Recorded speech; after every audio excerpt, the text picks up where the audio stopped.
We will be starting in about a quarter of an hour, so please feel free to look at all the installations, the literature that we've got at the back that we give out on a Tuesday, and chat to any of the people who are manning the installations. There's also sweatshirts and jewellery in the far corner over there. So please have a little mill around, don't go outside the areas, and then we'll be starting in about a quarter of an hour. Thank you.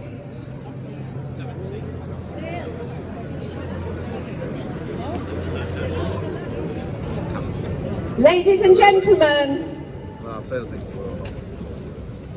on that day, a poem written by Rebecca Parker.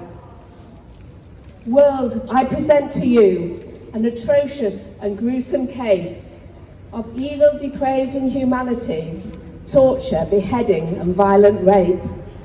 Crimes of frenzied insanity, recorded as committed, evidenced on GoPros, acts obscene and purely wicked.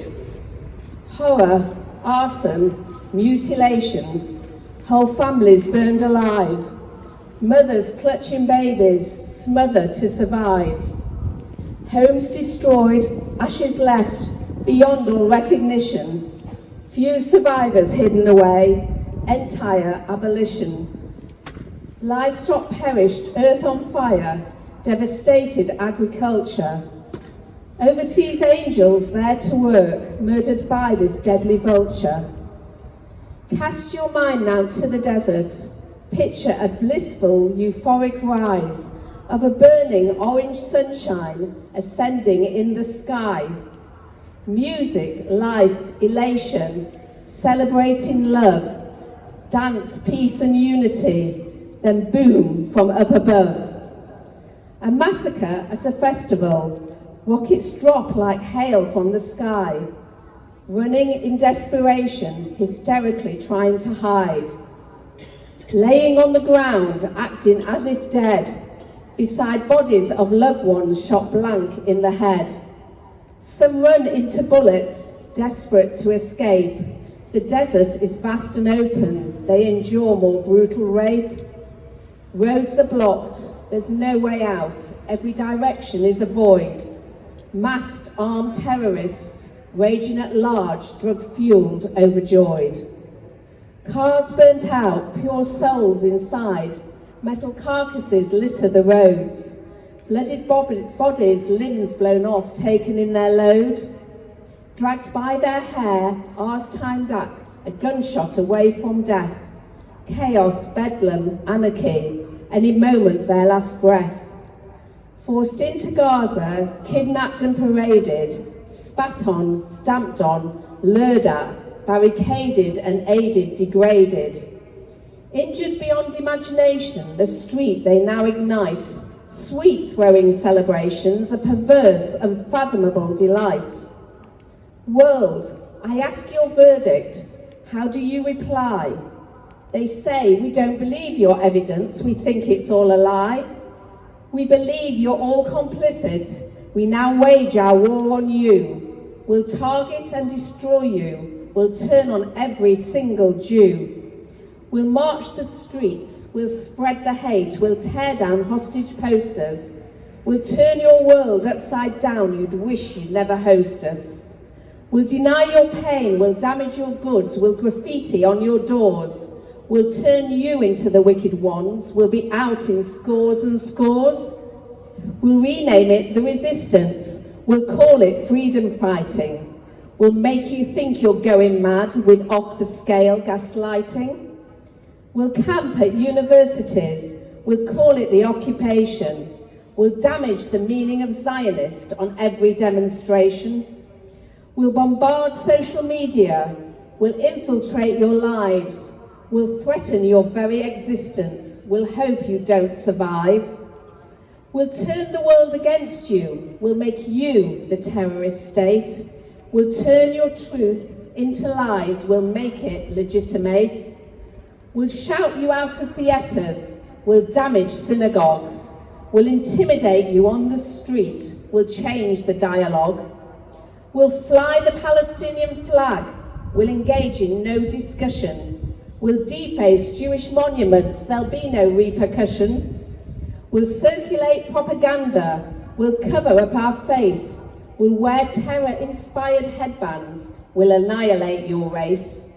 We'll make up genocidal slogans. We'll chant them on the streets. We'll make your city unbearable, week after week after week. And as we stand there, shocked and astounded, completely flawed and entirely dumbfounded, they've ignited our hearts. We will fight back with honesty, accuracy, truth and fact. From the depths of our soul, we will tell you this: we will never, ever cease to exist. Ladies and gentlemen, 1 minute silence.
Thank you, everybody. Thank you for joining us today. Leeds Against Anti-Semitism warmly welcomes you to this special and historic event. As you can see, we have created 3 installations that we would love you to walk around after all the speeches. We're also selling jewellery and hoodies and have our usual leaflet table for those who are interested in the information that we hand out on the streets. On the large screen, we have a rolling film, so please have a watch. Who remembers where they were when JFK died? Obviously not me, because I'm too young. Or what about Elvis? I pretend that I'm too young. Or when we heard the tragic news of Princess Diana. Sadly, October the 7th is now another day that is seared into our memories. I remember where I was. We were with our son's family celebrating Simchat Torah in London. People were crying, showing what I thought at the time were wild stories beyond comprehension that just couldn't be true. The news became more disturbing as the day wore on. It is utterly tragic that a year later we are still in this nightmare. It has been a wake-up call for each and every one of us, Jew, Muslim, Christian, and those of non-religion. None of us will ever be the same again. Who hasn't been impacted by the cruelty that was inflicted on that terrible day and continues to be inflicted on the hostages? A tsunami of hate has been unleashed upon us that has escalated through the complicity of our national media outlets. Who can we trust? We have lost trust in our media, and we look around us and search for like-minded people to find solace and shared comfort. We are so grateful for any glimmer of support. I would like to share some positives, however. I've made so many new friends, both in person and virtually. To really cheer you up, please follow on X, Cheryl I Wrote It, Lee Kern, Nasha Jew, to name just a few. There are so many brilliant, articulate supporters on social media. There is also an undeniable feeling of pride in the ingenuity, resilience and bravery of Israel, giving hope to millions of Lebanese and Iranians and to all of us with a new reshaped Middle East. Brian and I have just come back from Israel, and I would like to share with you that the Israelis I met said thank you. Thank you for speaking up. Thank you for your support. Thank you for caring. We at Leeds Against Anti-Semitism say to you all, thank you for coming today. Thank you for helping us counter the rise in anti-Semitism. We have truly some remarkable speakers today, and I am love to introduce you now to Emma Levy. Adam is on his way, so he will be here, but we'll start with Emma. Thank you, Emma. Emma is the president of Leeds JSOC and has just started second year studying international relations in Spanish. Emma has spoken at several panels, including Holocaust Education Trust, in the House of Lords and for Prince William, advocating for Jewish students. Since October the 7th, Emma has been to Israel to hear from survivors and hostage family members, including with UJS and the World Union of Jewish Students, on political leadership trips. Her trip in December inspired her to start the Hostages Awareness Campaign, joint with UJS, for which she won Campaigner of the Year. So I'd like to give a warm welcome to Emma Levy, please.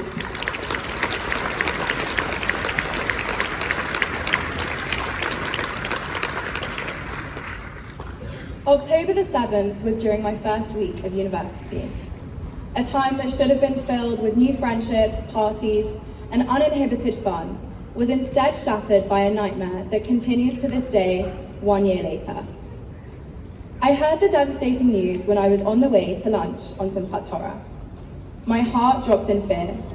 Like many of you, I have a lot of family in Israel. My sister serves in the IDF and at the time was stationed on a base in the south, very near to Gaza and the kibbutzim attacked. A few days later, when terrorists were still embedded in Israel, I received a message from her on our family group chat saying, "There's terrorists on my base, I love you, bye." Thank God it was a miscommunication and it was simply reserve soldiers who weren't recognized. It's difficult to describe the feelings I experienced then. I'd seen pictures of what Hamas had done to soldiers, particularly young women. It was anguish like I'd never felt before, and I'm unlikely to feel ever again. I'm so lucky that this was a 10-minute long false alarm, but for the families and friends of thousands of Israelis, this is their reality. As concerns for my sister persisted, a new challenge unfolded on campus. In just a few days, hostility and fear became the new normal. As a politics student, I got into a disagreement with a classmate about the conflict. He later saw me across campus and beckoned me over, calling me a settler and a colonizer. Another student who I didn't know joined in the shouting, and when I walked away towards my friend, they screamed at me, "Go cry to your Jewish friends." Many lecturers, instead of spreading the truth, stoked the fire. One announced to a full lecture theatre that we need an intifada now, praising the so-called brave occupiers of the Parkinson building.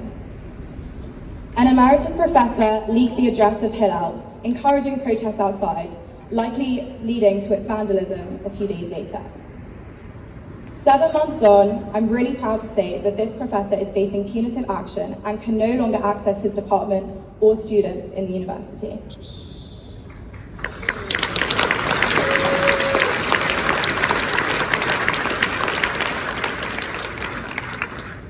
The combination of these experiences was a rude awakening to what it means to be a Jew on campus.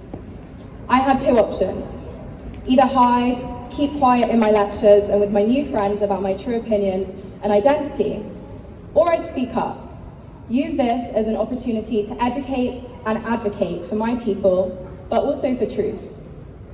Standing here today as JSOC president, I think it's obvious which route I chose. I was elected in December last year, just a few months into Leeds. 2 weeks into the job, crisis struck. A malicious and aggressive campaign was launched against our beloved chaplain Zachariah for the alleged crime of serving in Miluim. Soon after, the address of Hillel was leaked, and a few days later, it was vandalized with graffiti. This was the most blatant act of campus anti-Semitism in memory. Leeds Hillel has flourished as the hub for Jewish student life for over 70 years, untouched. The fact that our one safe space amidst all the madness was attacked sent shockwaves throughout not just the Leeds community, but worldwide, so much so that the President of Israel asked, "How's Leeds? I've heard it's awful there." But in the wake of this horror, what I will always choose to focus on is the incredible support we received. I would like to take this opportunity to thank you, the North Leeds community. Thank you to everyone who offered Shabbat hospitality and donations to ensure that Jewish student life continues to thrive. Thank you for attending our Stand Against Anti-Semitism and demonstrating that we're not alone in this fight. It meant so much to me personally, and as well as the wider student community. October the 7th brought on unimaginable trauma, loss, and horrors that we wish could be undone. However, it's undeniable that it's created a sense of solidarity that perhaps we didn't feel like we needed before. I see this so poignantly in the relationship between Leeds JSOC and the North Leeds community. It's something that in future years should be nurtured and treasured. We will forever be grateful for your love in our time of need.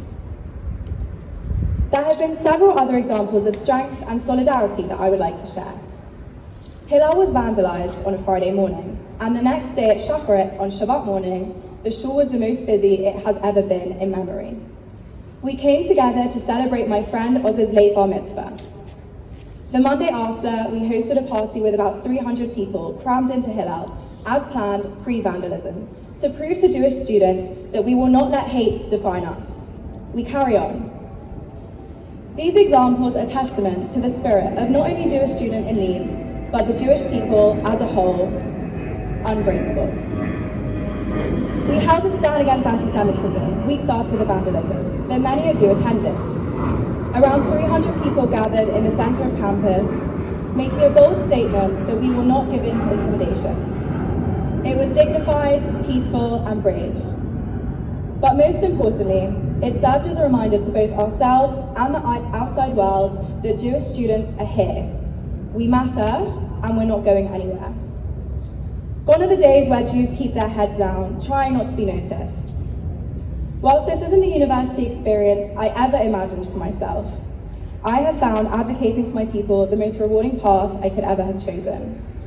Whether that's sharing the experiences of Jewish students with politicians and the media, or campaigning for the hostages, I simply feel it's the right thing to do, and it's the only thing to do.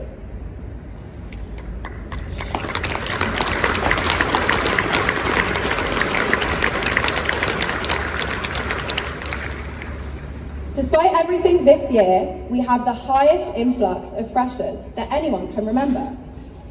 Leeds may have been one of the worst campuses affected by anti-Semitism, but JSOC are receiving a record number of students. The resilience that my peers have been nothing short of a miracle. Another aspect that has guided me throughout this time has been Israel. Since October 7th, I've had the opportunity to go 3 times. In December, I went to visit my sister and friends, and I also went in April and in August on a UJS leadership and with the World Union of Jewish Students, respectively. On all of these times, I've spoken with relatives of hostages or those murdered by Hamas. What will always stay with me is their message.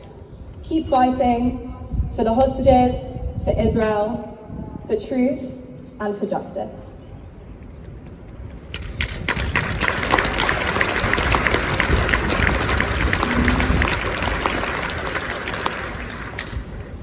During my December visit, I went to Hostage Square.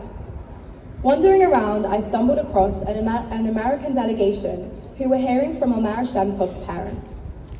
I remember his mother saying how he has asthma, and the pain in her eyes when she said how he didn't have his medication. How could he survive? Omer was kidnapped at Nova and is still in captivity 1 year later. Meirav, the Hostages and Missing Families coordinator, then spoke about all the incredible efforts the Forum have done.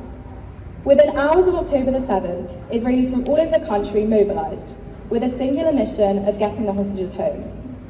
Thus, the headquarters were born, working day and night to get the hostages home. Their work spans from raising awareness and campaigning to providing therapeutic support to families and returned hostages. They also have significant diplomatic weight and have played a huge role in the international arena. After hearing this, I was struck with a feeling of, I have to do something. It was one of those epiphany moments that's make or break. So I went up to Meirav and introduced myself as the very newly elected JSOC president in Leeds. I asked, what can students in the diaspora do? She then invited me back to the HQ and showed me the intricate workings of the Forum. The best of every sector in Israeli society, finance, advertising, law, diplomacy, etc., pause their day job to use their skills to bring them home now. This felt like the most Jewish thing ever. We were always taught from a young age that God gives us skills and opportunities, and it's our responsibility to harness them for the good. This is exactly what the Forum does, and it's what I realized students need to do. Our advocacy today can influence the future lawyers, politicians, and thinkers of tomorrow. A simple conversation could impact a non-Jewish student's perspective in ways that we can't imagine. From that trip, I collaborated with UJS to organise the UK Students Hostages campaign, nationwide. 6 months later, I went back to the Forum and actually bumped into Shelley there.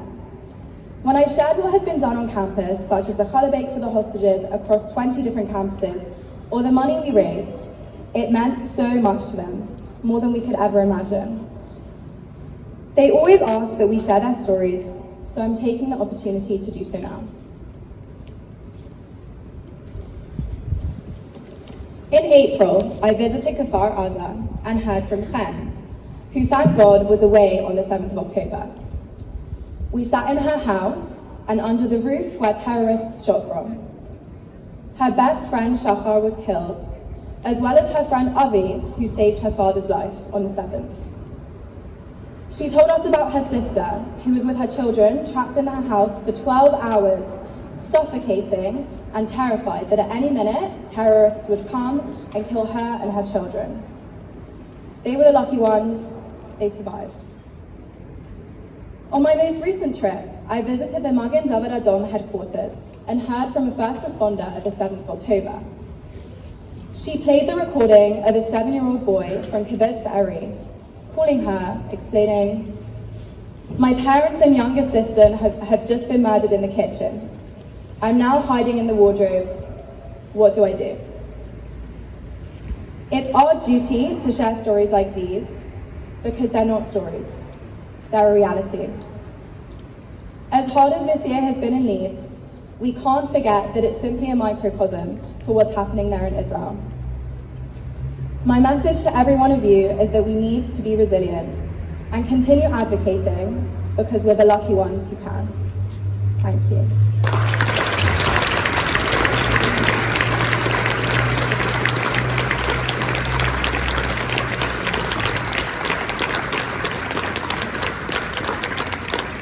Thank you so much, Emma. Okay, now I'd like to introduce you to Mark Burbeck. So Mark is described as a supermensch by those who know him.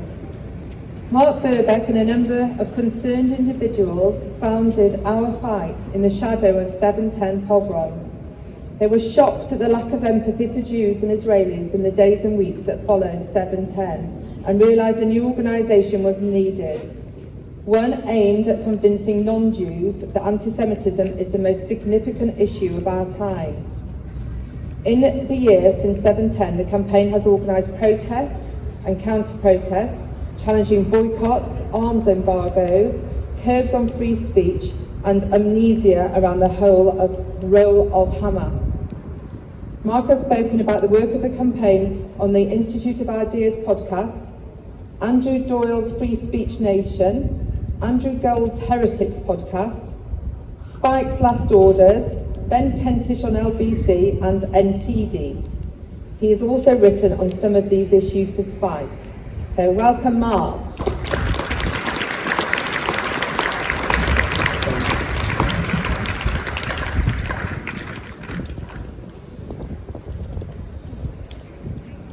So I'm not Jewish. I've never been to Israel. I'm not really sure what a mezuzah's for. I don't know the high holidays. But what I do know is what a pogrom looks like. And last year on the 7th of October, that's exactly what we saw, something we haven't seen for decades, for generations, since the Holocaust, the worst day for Jews since the Holocaust. 1,200 people slaughtered. But there's another day which should be etched in our memories just as clearly as 7/10, which is the 9th of October. On the 9th of October, I went to Downing Street. There was a vigil organised by the Jewish community, the Israeli community in London, opposite Downing Street. There were young people there with their Israeli flags draped around their shoulders, lighting candles, remembering, even as the news was still emerging, friends who'd been killed at the Nova Festival. They still at this time didn't even know where people were, whether they were hostages, whether they were dead, whether they were safe. Comforting each other, some songs. And I went along to this vigil naively expecting there to be a trade union banner here, maybe some friends and neighbours with inadequate words, but at least some words, and maybe a hug for our fellow citizens who were caught up in this crisis. And they weren't there. There was nothing. The lack of people there was quite shocking. But that was not the whole story, because later that evening, when I got home and saw on the news that there'd been a party outside the Israeli embassy. People had been celebrating, setting off fireworks, singing, dancing in the streets, imagining that this was some kind of struggle for freedom, this pogrom. So that was the 9th of October. And for non-Jews, this is probably the most significant of the 2 days, because this is the day when people didn't step up. There were people who weren't outside at Downing Street showing solidarity. And maybe, sure, people weren't outside the Israeli embassy either.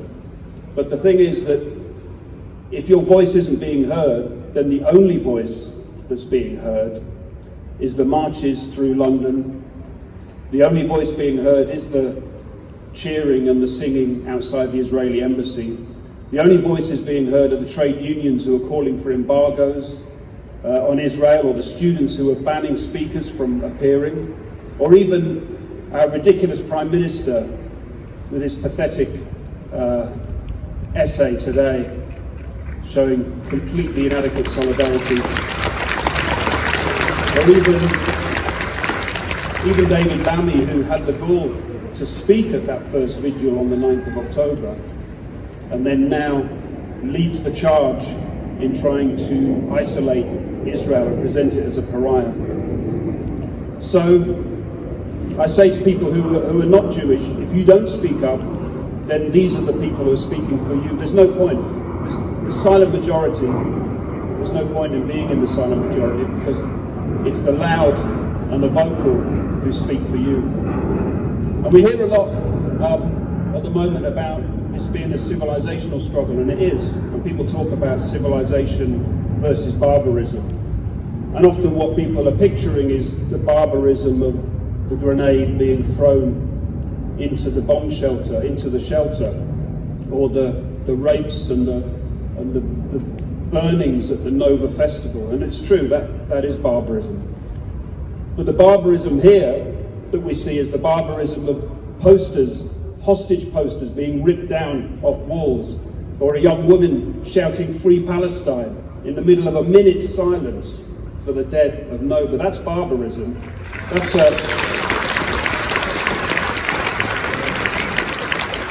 a civilization. That's a civilization that's lost direction.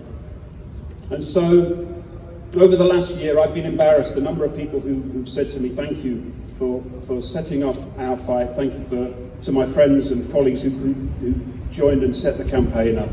And I've been embarrassed. I've been embarrassed because people feel they even need to thank us.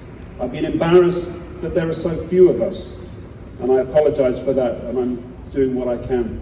And I feel embarrassed because we should be thanking you. Israel is leading the fight for civilization. Israel is leading the fight against Hamas.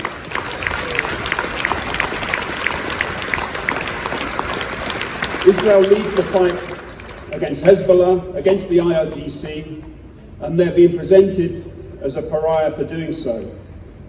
And so I thank you. It's an honor to stand with you. It's an honor to be here today. And Israel, your fight is our fight.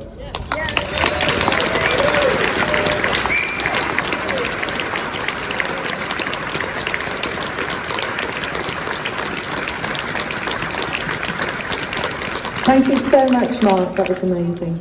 Can I call on Tammy Sobel, please? Tammy.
Lean on me when you're not strong. I'll be your friend.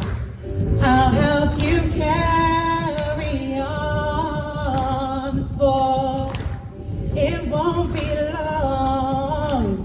We're gonna need somebody to lean on. Thank you. Let's all lean on each other. Jews, non-Jews, whoever you are, we need each other right now. Thank you.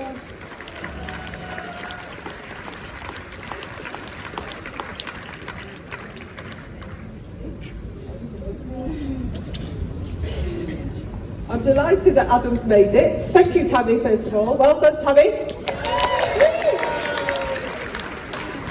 Adam Manit is a British Israeli living in Brighton. His cousin, Tashi Adan, 50, is one of the 101 hostages in Gaza. Tashi's eldest child, Mayan, 18, was murdered on October the 7th. Adam has spent every day since that terrible day advocating for his cousin Tashi and for all the hostages to be brought home. Bring them home now.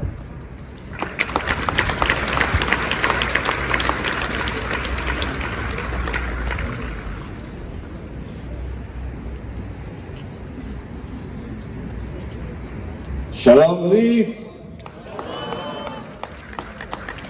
I just came from Manchester, but now I'm in Yorkshire,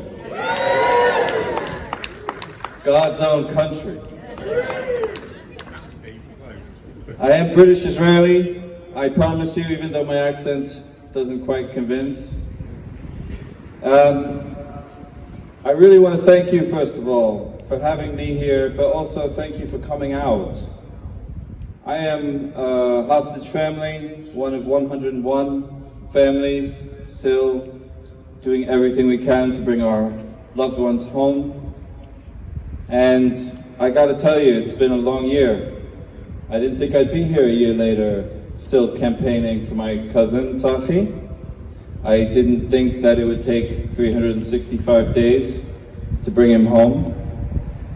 You might remember there was a deal in November. You might remember that some hostages were even released on humanitarian grounds. And early on, it was really kind of hopeful. We thought, of course, it won't take much longer and everyone will come home, and it was a horrible thing, but at least we can get Tzachi home. And when I say horrible thing,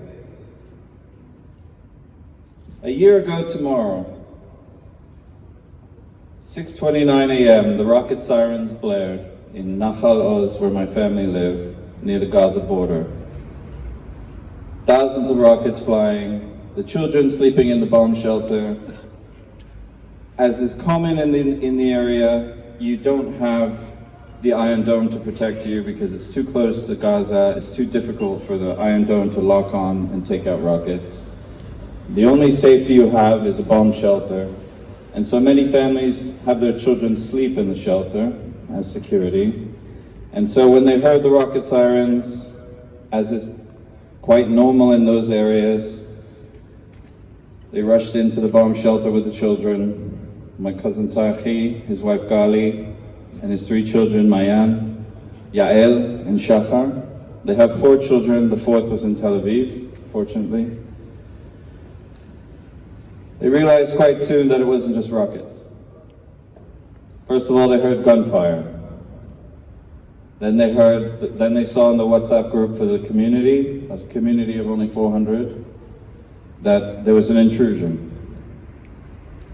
Then they heard the voice of 17-year-old Tomer, one of the residents of Nahal Oz. Tomer was calling out to people in Hebrew that everything was okay and that everyone could come out. But they knew that was not Tomer speaking of his own volition.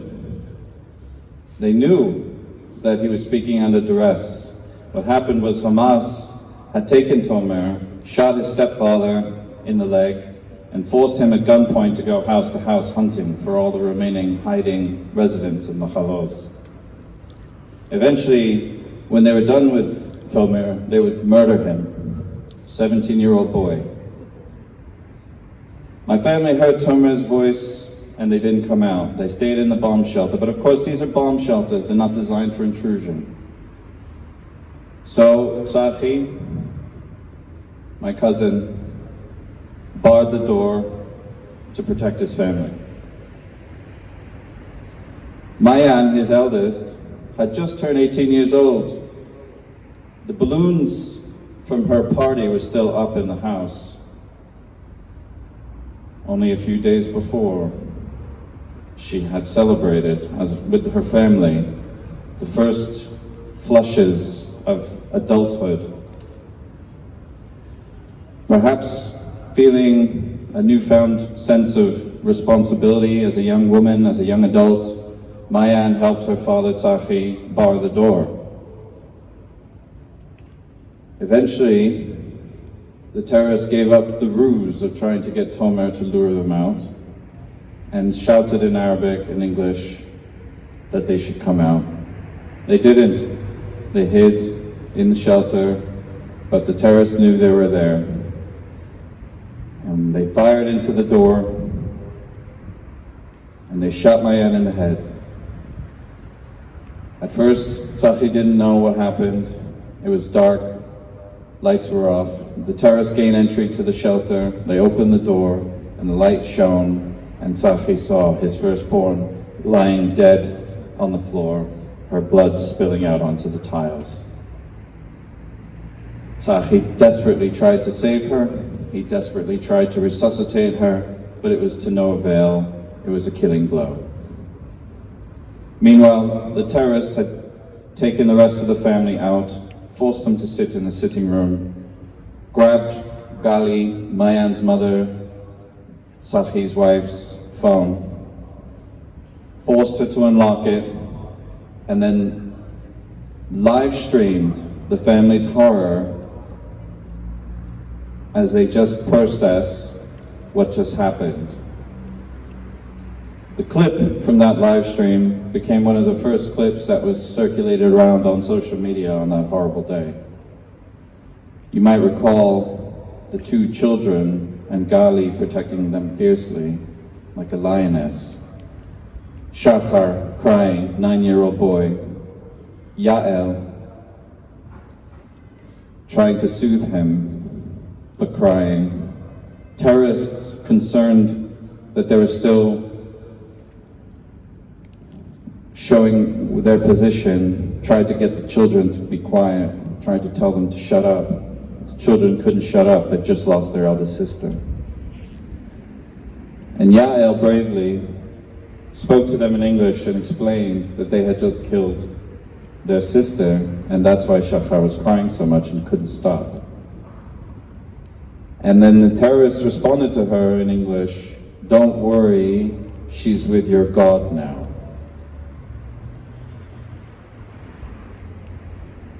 Rocket sirens, horror, all live streamed onto Gali's Facebook. Gali doesn't live stream, so that when the family, the rest of us, saw a notification that she was live streaming on Facebook, that is how most of us found out what happened. Can you imagine? Eventually, the terrorists finished their round around the community, killed whoever they needed to kill, and they brought the Miran family, our neighbors, into our sitting room, into the family sitting room of my family's house, which they kind of used as their staging point. Miran family, a beautiful young couple with 2 young children, Alma and Roni, 1 and 3.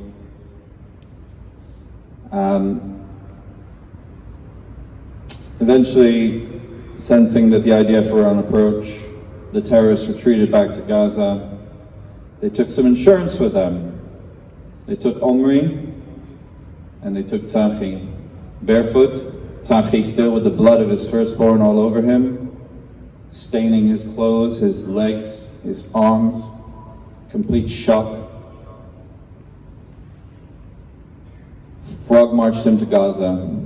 That was the last we saw him.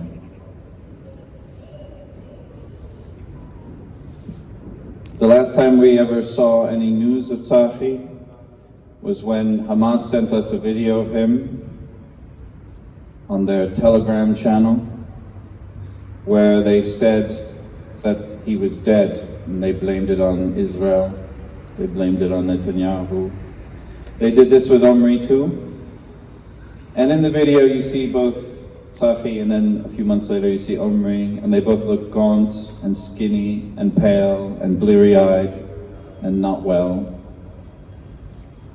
but alive.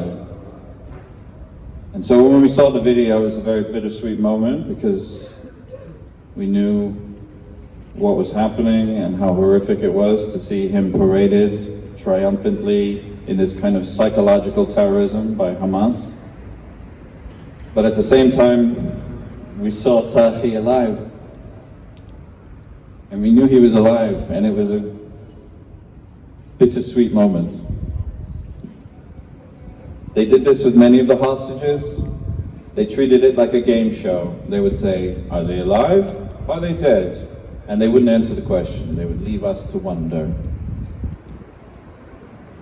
And they would end their messages with the ubiquitous red inverted triangle that now see everywhere on our streets here in the UK and around the world, with people chanting, "Death to Israel, death to Jews," praising Hamas, praising Hezbollah. This is what they support. It's been 365 days. Every day I wake up with that horrendous feeling that I had waking up on October 7th, dreading to check the notifications on my phone in case a new horror has happened while I slept for the few hours I could manage. This is not an easy time. A few days ago, we marked what would have been my aunt's 19th birthday. Today, my family are spending it together before tomorrow, having to think about her death. Today, we celebrate her life. A beautiful young woman, the whole world ahead of her, a talented volleyball player.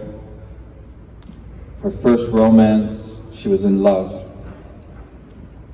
She just got her license. She was driving. She was feeling independent. All snuffed away by the evil Hamas. 101 hostages with similar stories. Families wishing every day, thinking, driving themselves mad, thinking what they can do. Last week I was in New York, banging my head against the wall, talking to UN officials, dignitaries, heads of state. Last week I was in Downing Street, meeting the Prime Minister and the Foreign Minister, begging them to do more. I know no one's doing enough. I'm not doing enough. You're not doing enough. Our Prime Minister's not doing enough. The Israeli government's not doing enough. Most certainly the United Nations is not doing enough. The US government and so on. And the reason why I can tell you that confidently is because the hostages are not home. When they are home, we can rest. Until then, let me just end by thanking every one of you for being a voice for them. Some days, I gotta tell you, in all honesty, I'm tired. I don't sleep, I barely eat. I just do what I can for my family. But I have to, they're my family. But you don't. You do it selflessly. You do it because you are the embodiment. When we say Am Israel Chai, it's not just a slogan. You are the embodiment of Am Israel Chai. You are the reason why we will succeed as a people, while this day, this nightmare will end. And one day we can dream of the day when our hostages are returned, our loved ones are returned, our people are united, and we prosper as one. Am Israel Chai.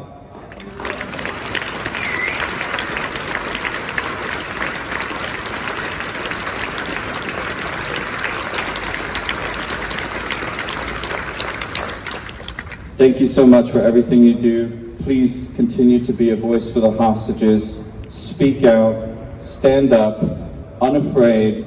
You are not Jews with trembling knees. Thank you so much. Shana Tova.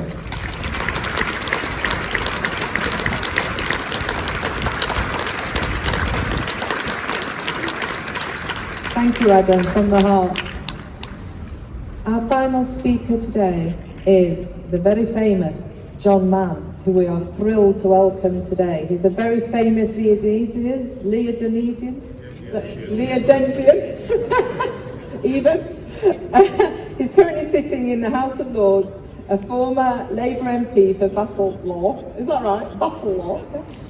In 2019, Lord Mann famously refused to stand as a candidate for the Labour Party in protest at Jeremy Corbyn's failure to tackle rampant anti-Semitism within the party, to take up the full-time post as the government's anti-Semitism czar. So a big round, please, for Lord Mann.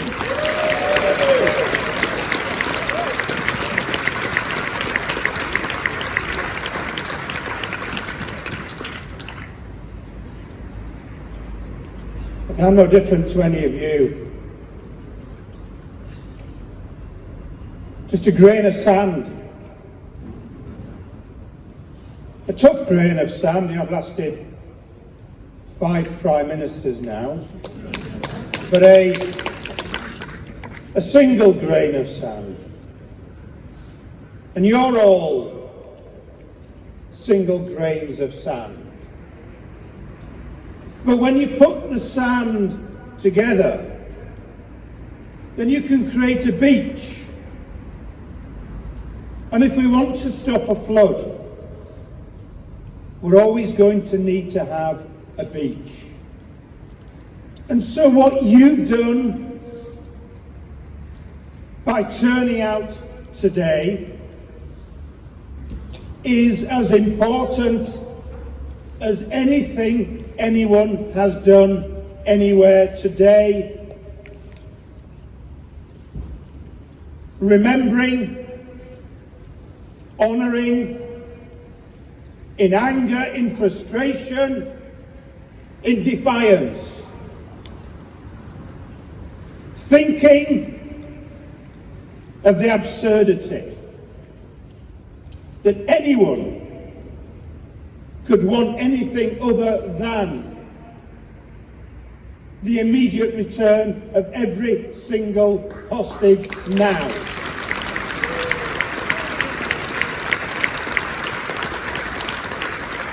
So I want to thank you for coming. I want to thank the organisers. These things don't just happen.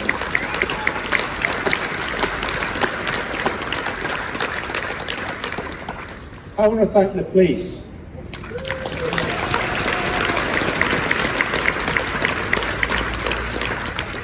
I want to thank the council leader, the MPs who are here. And I want to thank the Community Security Trust.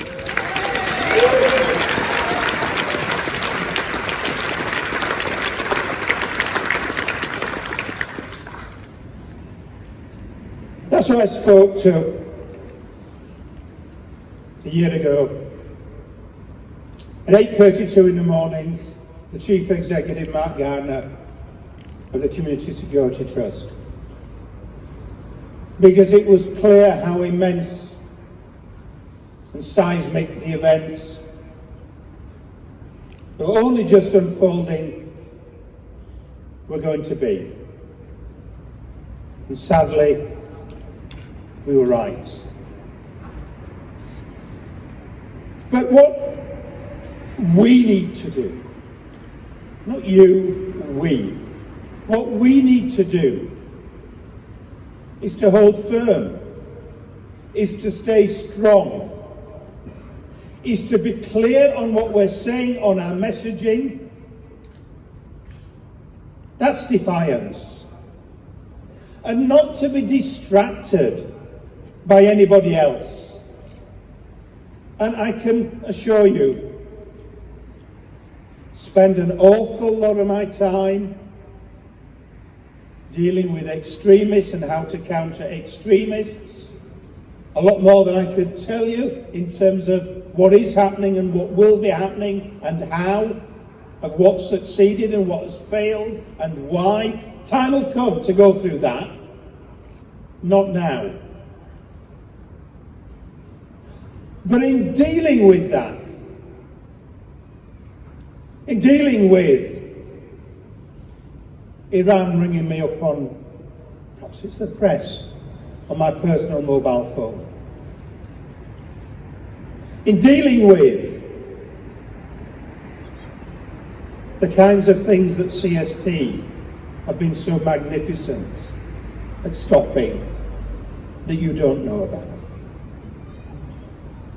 At dealing with what government needs to do and kicking them hard, bloodily, whenever they fail to move, whoever's in government, whoever's the minister. And I've told them just in the last few days again, current government, they'll hear what they have to hear, and if they don't act and don't do what's correct, I'll have to make it a bit wider. because there is no other alternative. You see, if we as a society, as a country, allow our Jewish community to continue having a year like you've experienced this year, then we're not really a country. We're not really a civilization. We're getting rid of everything that we have. Well, I can tell you that's not going to happen. The main reason it's not going to happen is because of you.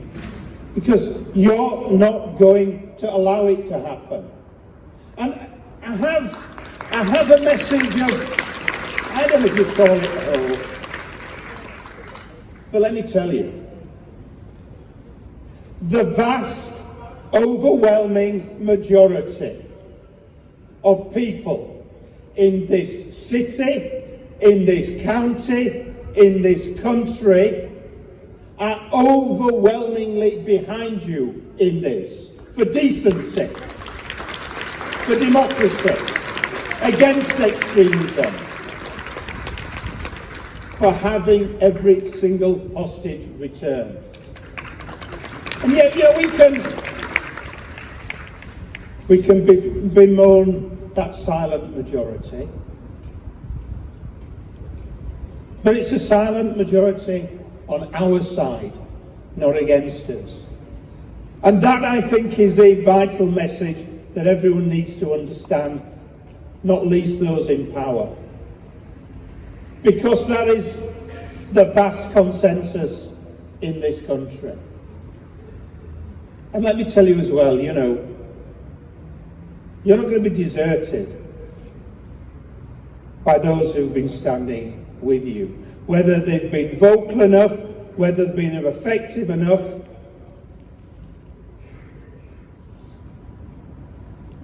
My father walked out of that hospital. It's a long time ago. Over 40 years. And he walked to that building there. And he wasn't meant to walk. Because he'd been given, he refused to pay for it, a private room in order to die of cancer in there. And he walked out to that meeting, to that building, 2 days before he died, to attend a meeting of the Leeds Council for Racial Equality. But let me tell you, I know many of the people who've done a lot of work in standing alongside the Jewish community. Don't ever think that we will leave you on your own, because we will not. We will stand with the Jewish community. We will fight with the Jewish community. And where we can, we will help organise for more effective campaigning, for a more effective voice, because we are going to win. We're going to win the battle. We're going to win the war. You as a community, as the Jewish community here and across the world has always done, will continue, if you like, to rebuild the beach. Will continue to rise again. Will continue to be Jewish as you choose to be. On your terms, not anyone else's terms. Free to do so.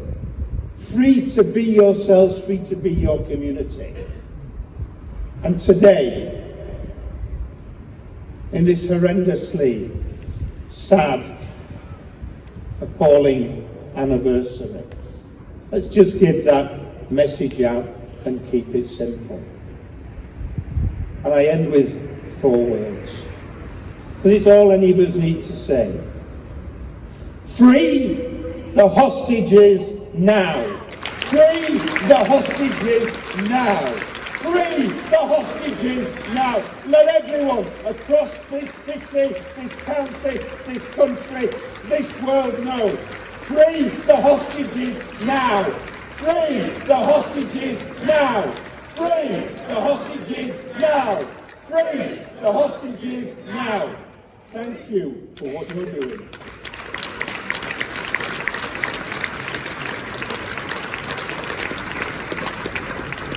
Thank you so much. I'd now like to introduce Hannah Winnick.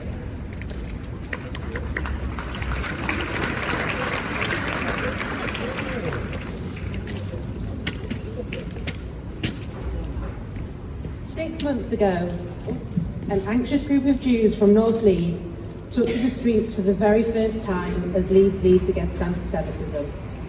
Our aim was to counter-protest the Women in Black, a pro-Palestinian group of women who hold a silent vigil each week in Dortmund Square. We didn't really know each other. We weren't sure what the women across the road would think of us, and we definitely did not know how we would be received by the general public. But after that initial 90 minutes together, we knew that we had started something very special.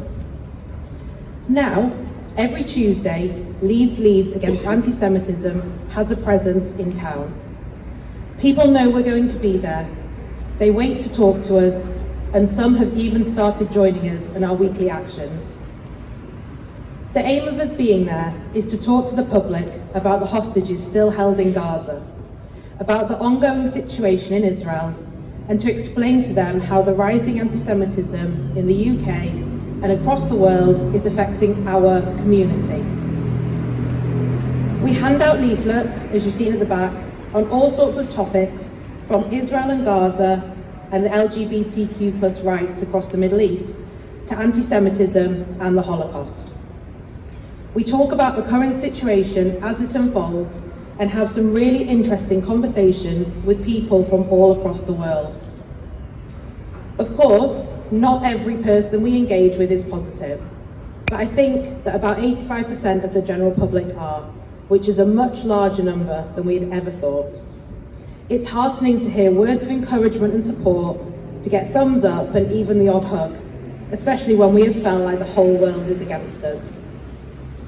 Our group has now grown, and we're now not just an anxious group of Jews from North Leeds, but a group that includes all sorts of people: Christians, Hindus, Muslims, students, retirees, and everybody in between. Even within this crowd today, we have many more allies than we first imagined we would when we started. Take a look around and see how many faces you don't recognise. These are our fantastic allies, and we are so lucky to have them supporting us.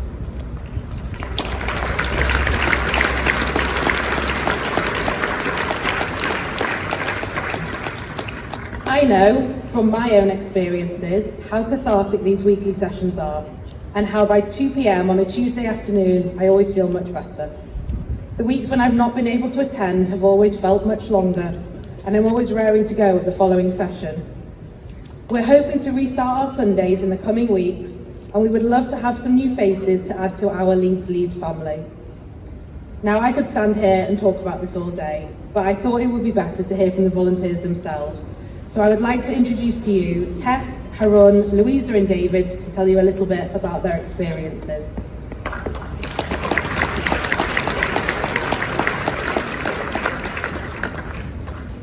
I wanted to do something to answer the call of the families of those innocent people kidnapped and held by the terrorist organisation Hamas. And today I'm thinking of one hostage who is a British citizen, Emily Damari. The families asked us to act, to keep the hostages in the headlines, join rallies, spread the truth, and the weekly Tuesday vigils give us the opportunity to do all that. What is it like on those weekly vigils? Often it is not easy. I have been asked how much I get paid to be there, told what I'm doing is disgusting, and that I kill Palestinian babies. And I hear words of support and encouragement from the good people of Leeds.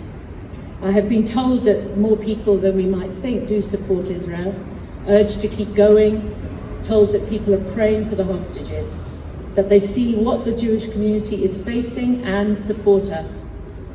And sometimes there are real conversations that cut through the propaganda and hatred. Conversations make a connection through which I've been able to encourage another perspective, challenge misinformation, and talk about how releasing the hostages is a humanitarian issue.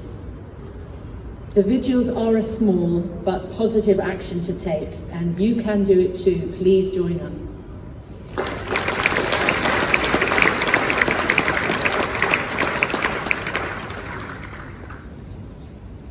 Hi, volunteering with the Leeds Against Anti-Semitism team is really important to me because standing against hate is everyone's responsibility.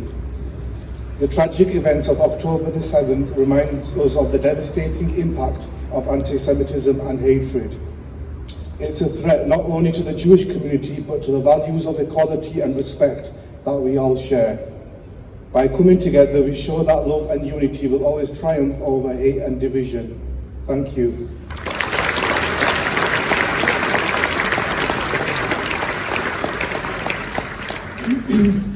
So I just want to say, before I talk about my own experience on Tuesdays, that this catastrophe has shown me how much resilience the Leeds Jewish community has and how you look after each other.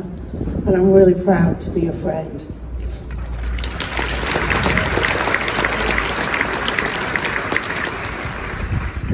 October the 7th, that was a turning point for me. I watched as it unfolded that morning, more or less live, mostly on X. Since that day, many things that I was able to let slide in the past are now unconscionable.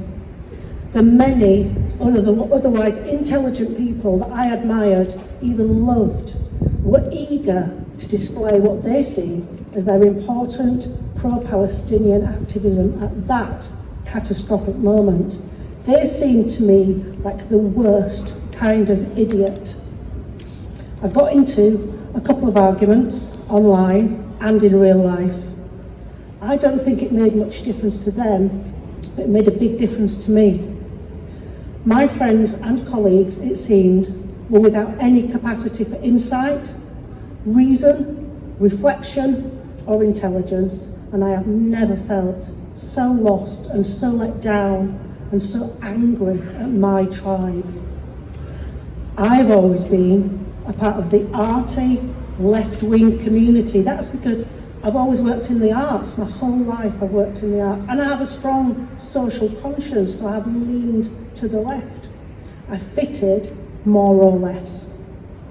But for a long time, I've thought that the left's obsession with Palestine was foolish, misguided, misinformed, and I couldn't understand how they were happy to let it take priority over all else.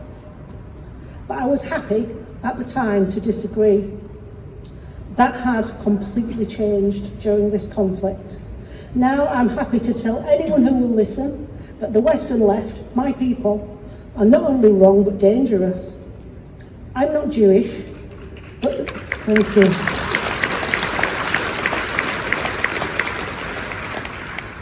I'm not Jewish, but that doesn't mean I don't have any skin in this game.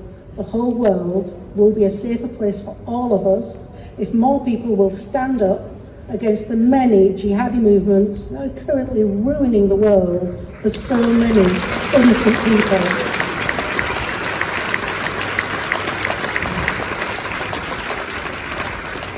I think most people who know anything at all can see Hamas for what it is, a murderous death cult that has to be fought.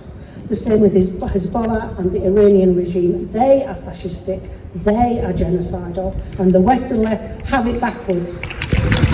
So much projection. At the Tuesday lunchtime events in Leeds City Centre, I have found that people can listen and do listen. This has restored my faith somewhat. The passers-by who engage with us tend to be the kind of people who are happy to admit that they don't know much about the situation in Israel or the Middle East and the Levant area. Those people who can't listen and won't engage are lost, and they may never find their way back. I try to talk to the others. Those people that are lost, they seem to think that they are righteous, good people, and they really, really aren't. Most of my friends are now ex-friends. even a couple of Jewish ones. I don't mind. I'm not glad to be rid of them because it's lonely without them. But I'm glad that I don't have to talk to them about this anymore. And I'm glad of the new friends that I've made. Finally, I'm glad to be using my gift of the gab and my facility for words and my capacity for understanding other people to do something concrete every Tuesday on most of them that I'm sure makes a difference. Thank you.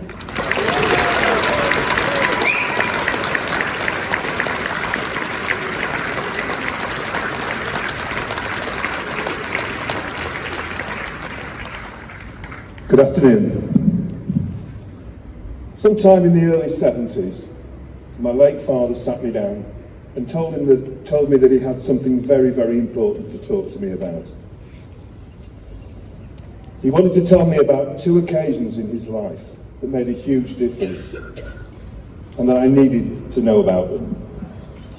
He firstly told me about the time when he was 12 years old. He was born in the East End of London, and at just 12 years old he scaled a lamppost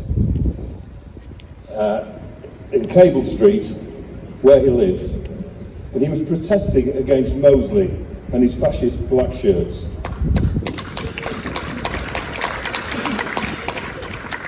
He threw bricks at them, and him and his fellow protesters were able to stop the march in its tracks away from the predominantly Jewish area.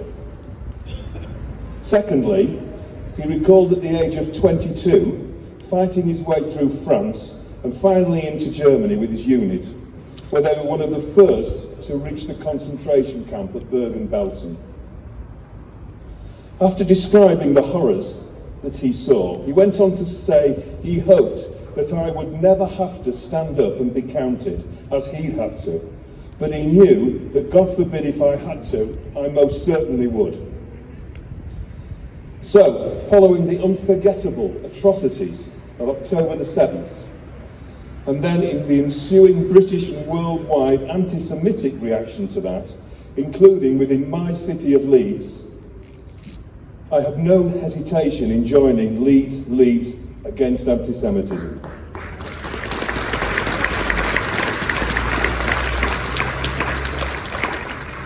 My wife Susan and I stand at the top of Lands Lane every Tuesday, come rain or shine, usually rain, handing out leaflets, having conversation, holding banners and placards, whichever anybody's happy to do, whilst being supported by the wonderful West Yorkshire Police.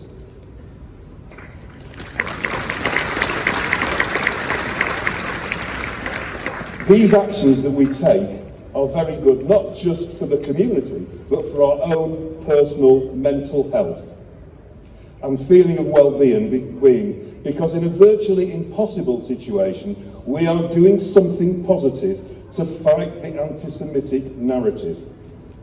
We know that we make a difference by the many positive and important conversations that we have, and by the reactions that we receive. Yes, we do get negatives quite regularly, but it's often an opportunity to put forward the truth in response to those negatives. Believe me, it is a lot more satisfying than screaming at the news on the TV. We have become a real band of brothers and sisters, and I ask all of you that have the time and the ability to be able to join us, please consider coming to join us. Am Israel Chai.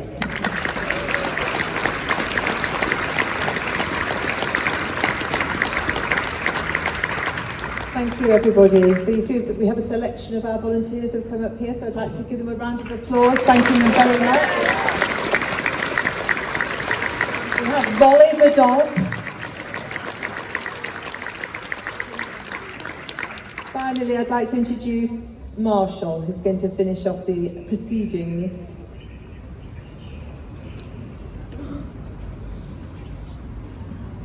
Distinguished guests, and to all of the supporters of Leeds Against Anti-Semitism here today. I have the great honour of thanking everyone for attending this event. However, before I do, I would like to say a few words. Our hearts reach out to each and every victim of the biggest massacre of Jews since the Holocaust, and of course to those still held in captivity. However, it was not just Jews that were taken. The Hamas terrorists butchered anyone they could, irrespective of age, religion, or nationality. From babies through to Holocaust survivors, men and women. And those they didn't murder, as we have heard from Adam, they took to Gaza. And those people have been in a living hell for a year now. What must they be going through? What must their families be going through? We will not rest until each and every hostage is brought back home.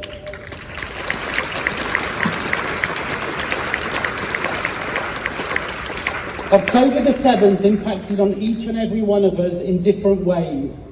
Disbelief, horror, fear and anger, to name but a few descriptions. Since October the 7th, those feelings have been amplified with the abhorrent rise in anti-Semitism on our streets, be it with the hateful marches here in our beloved city of Leeds, or the vile rhetoric we see every day on social media. But we as a community are resilient, and together with our amazing and dedicated committee, Leeds Against Anti-Semitism has become the voice of our community on the streets of Leeds.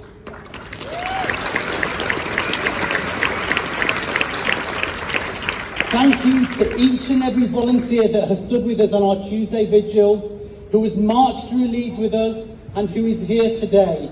We are a community that every single one of us should be proud of. Thank you. I'd now like to thank everybody for attending. Firstly, I'd like to thank Fabian Hamilton and Mark Seawood that was here. I think he's still here. All of the councillors, the clergy, our amazing speakers obviously, and to thank you as well. Your presence has been pivotal in making us today a success.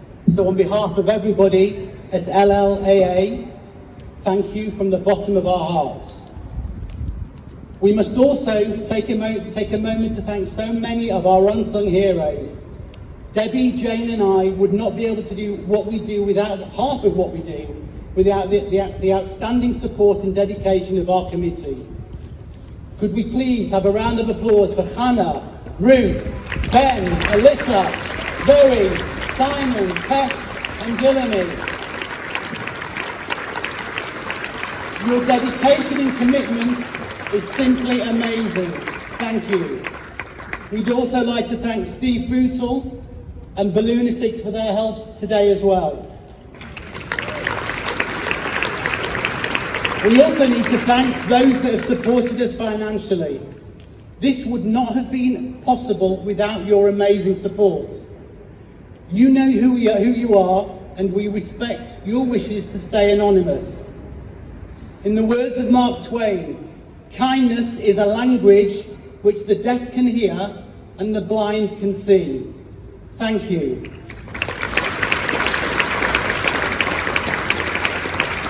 We must, as always, thank West Yorkshire Police for their amazing support.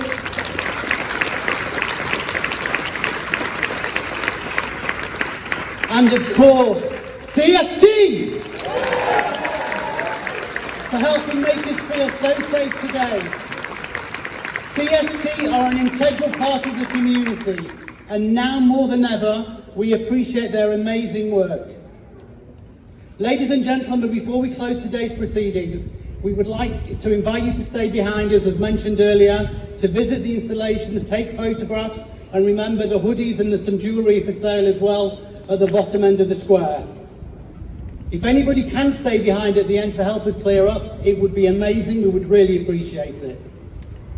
I would now like to invite, once again, the amazing Tammy Sobel to sing Hatikva and, of course, the national anthem. Please join in and sing loud and sing proud.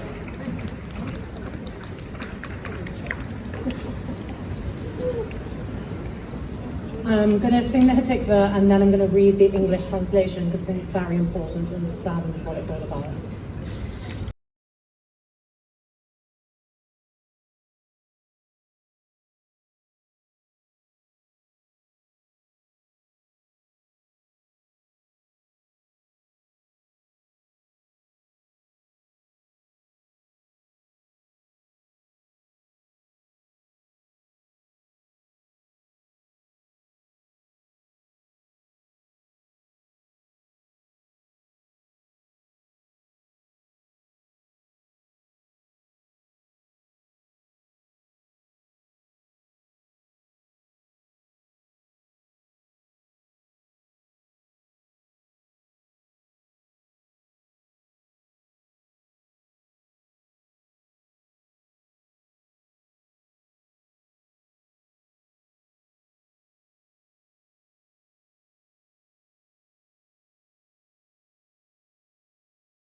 Zion.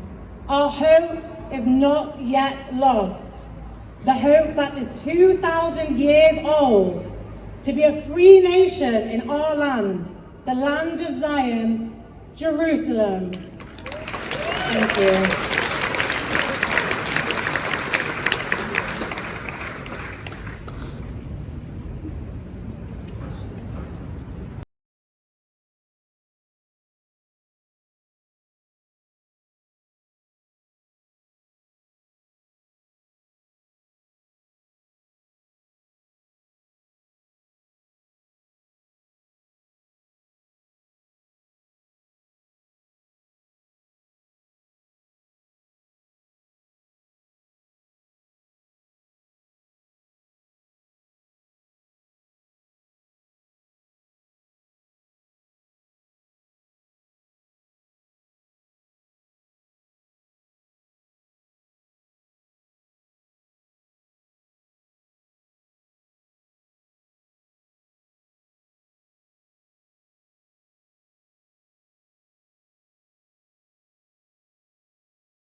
Okay, thank you everybody. Safe journey home. Thank you for supporting us.